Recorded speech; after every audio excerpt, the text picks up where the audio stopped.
the pressure on our NHS, on our hospitals, is going to be considerable in the course of the next couple of weeks, and maybe more, because there's no question that Omicron continues to surge through the country.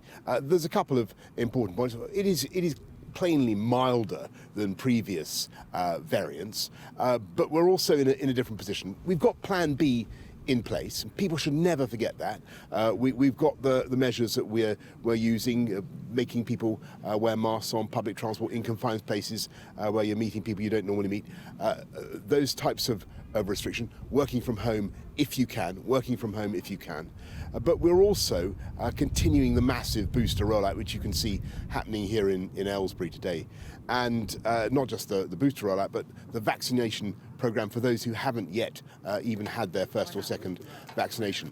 I just want to make a crucial point to people who are thinking about getting their booster. There are still quite a lot of people who have had 2 jabs but haven't had the third.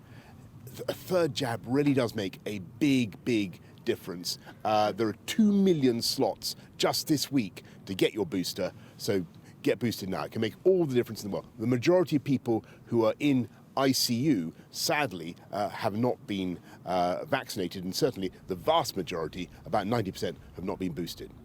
Tell me, you say that the data doesn't support further restrictions, but there's increasing pressure on hospitals. Do you accept it is a gamble? I think the way forward for the country as a whole is to continue with the path that we're on. We'll keep everything under review. Of course, we keep all measures under review, but the mixture of things that we're doing at the moment is, I think, the right one. So number one, continue with Plan B, make sure that people take it seriously, do what we can to stop the spread, use the Plan B measures, work from home if you can, wear a mask on public transport, be sensible about, take a test before going out to meet people you don't normally meet, think about the requirements under Plan B, but also get the booster. And I think that's the difference between the UK and so much of the rest of Europe and perhaps the rest of the world.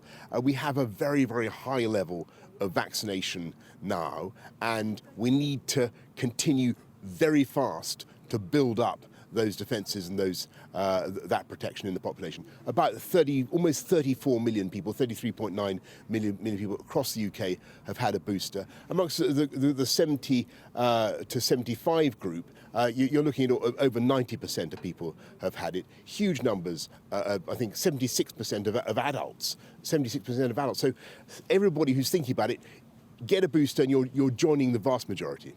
Lincolnshire hospitals have declared a critical incident now over staff shortages. Is that a major factor in terms of further restrictions, staff shortages? We've got to make sure that we look after our NHS in any way that we can. And I talked this morning to Amanda Pritchard and Steve Powis and all those who are running the NHS. I appreciate the pressures that our hospitals are under.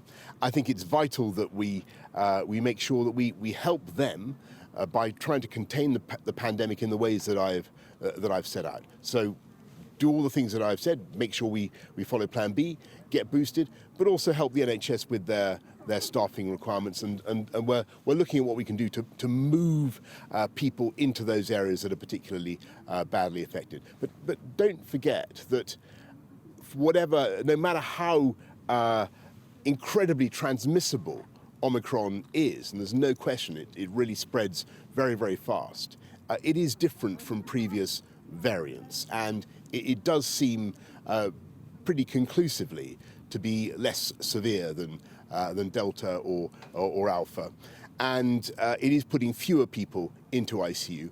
And sadly, the people who are getting into ICU are the people who aren't boosted. So get boosted.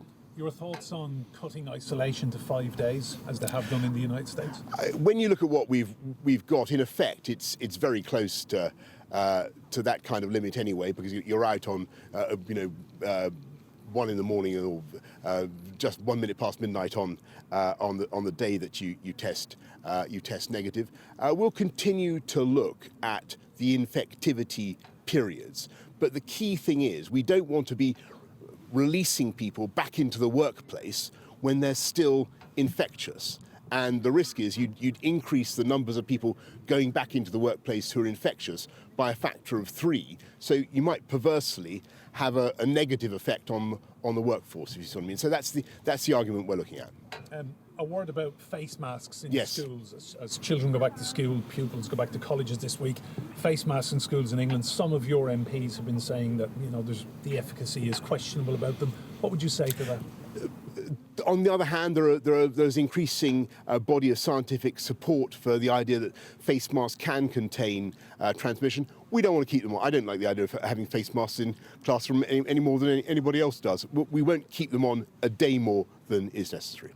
And just one final question, Prime Minister. Are we at the beginning of the end of the pandemic now? I think that the UK is in a much stronger position than this time last year, and there's no doubt at all. And that is basically because of science and because of vaccination.